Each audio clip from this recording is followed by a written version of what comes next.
DM স্যারকে address করে আমরা করেছিলাম। ডিএম স্যার ওনার ব্যস্ততার জন্য আমাদের ডেপুটেশন না নিয়ে আমরা এডিএম স্যারকে দিতে বাধ্য হয়েছি। তো যাই হোক, আমাদের পরবর্তীকালে লক্ষ্য রাখতে হবে আমরা যারা এসেছি আমরা যাতে ডিএম স্যারের সাথে দেখা করে আমাদের মূল্যবান বিষয়গুলো তার সামনে তুলে ধরতে পারি, কেন আমাদেরকে অবহেলার চোখে দেখা হয়, এইটা যাতে পরবর্তীকালে না হয় এই আবেদন আমি জানাবো। তার সাথে সাথে বলি, আজকে আমাদের মূল ইস্যু ছিল ফেক এসটি সম্পর্কিত বিষয়। সেই ফেক এসটি বিষয়ে আমরা এর আগে প্রায় 2002টি সাসপিসিয়াস এসটি লিস্ট আমরা জমা দিয়েছিলাম এখানে বিসিডব্লিউ সেকশনে। আজকে যেটা জানানো হলো, তো সেখান থেকে তদন্ত চলছে এবং তার মধ্য থেকে কিছু সার্টিফিকেট অলরেডি ক্যান্সেল হয়ে গেছে। পরবর্তীকালে যখন সমস্ত হিয়ারিং কমপ্লিট হবে তারপর আমাদের স্বপন প্রহরী তার কোনো সাক্ষ্য জোগাড় করতে পারেনি। এসডিও তরফ থেকে সেখানে একটা ডিক্লারেশন দেওয়া হয়েছিল যে স্বপন প্রহরী এসটি নয়।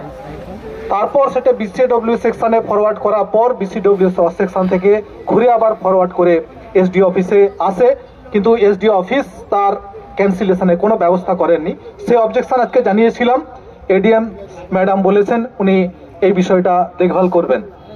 এরপর কন্টাই সাব ডিভিশনে যে 3 জন মাইতি টাইটেলধারী ওনাদের সবর কাস্ট ওনারা দেখিয়েছেন, সেক্ষেত্রে হিয়ারিংয়ের যে প্রসেসটা ছিল এটা মোটেই সঠিক প্রসেস ছিল না। এর মধ্যে একটা একতরফা ভাব ছিল, হিয়ারিংয়ে দুই পক্ষকে হাজির করানো হয়নি।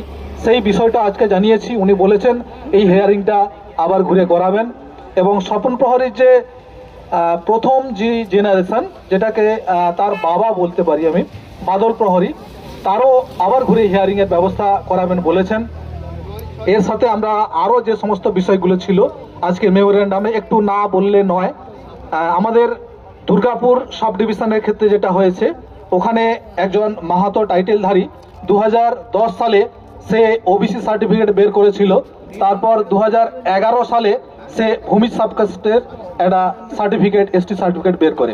প্রথমে ওবিসি সার্টিফিকেট 2010 সালে, তারপর 2011 সালে এসটি সার্টিফিকেট। তো এটাই একটা বিষয় ছিল। এছাড়াও পশ্চিম মেদিনীপুরের যে ঘটনাটা আজকে মেমোরেন্ডামে তুলে ধরা ছিল, যেটা ডিএম এর মাধ্যমে সিএম এর কাছে যাবে, সেখানে বলা ছিল যে সারান্না মণ্ডল, সেই সারান্না মণ্ডলের বসিরহাটে বাড়ি, সেই এসডিও তার সার্টিফিকেটটা ক্যান্সেলেশন করেছে, কিন্তু তারপর সে বহাল তবিয়তে পশ্চিম মেদিনীপুর মেডিকেল কলেজে পড়াশোনা করছে।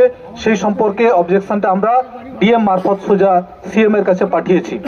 এই সমস্ত বিষয়গুলো ছিল এবং পরবর্তীকালে যে সমস্ত সাসপিসিয়াস লিস্ট আমরা জমা দিয়েছি তার মধ্য থেকে যদি আমরা আশানুরূপ সেরকম হিয়ারিং না দেখি বা ফল না দেখি, আমরা পরবর্তীকালে আবার নতুন করে পদক্ষেপ গ্রহণ করব, এই ভাবনা আমরা জানিয়ে এসেছি।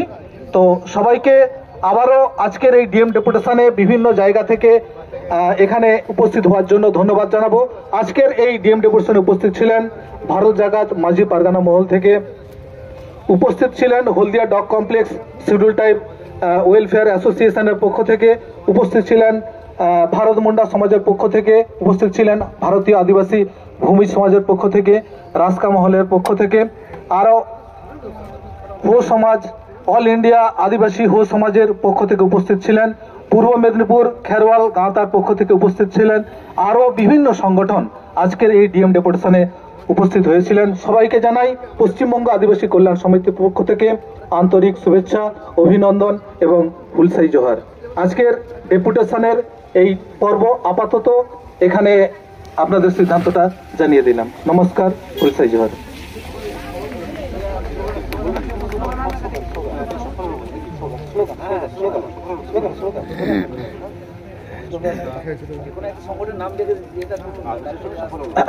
পশ্চিমবঙ্গ আদিবাসী কল্যাণ সমিতি ফেক এসটি বিরুদ্ধে লড়বে।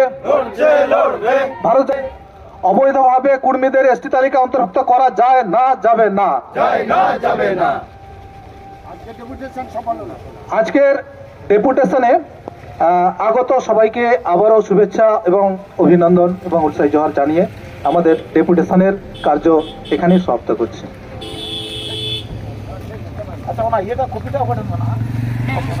ধন্যবাদ সবাইকে। আমরা সবাই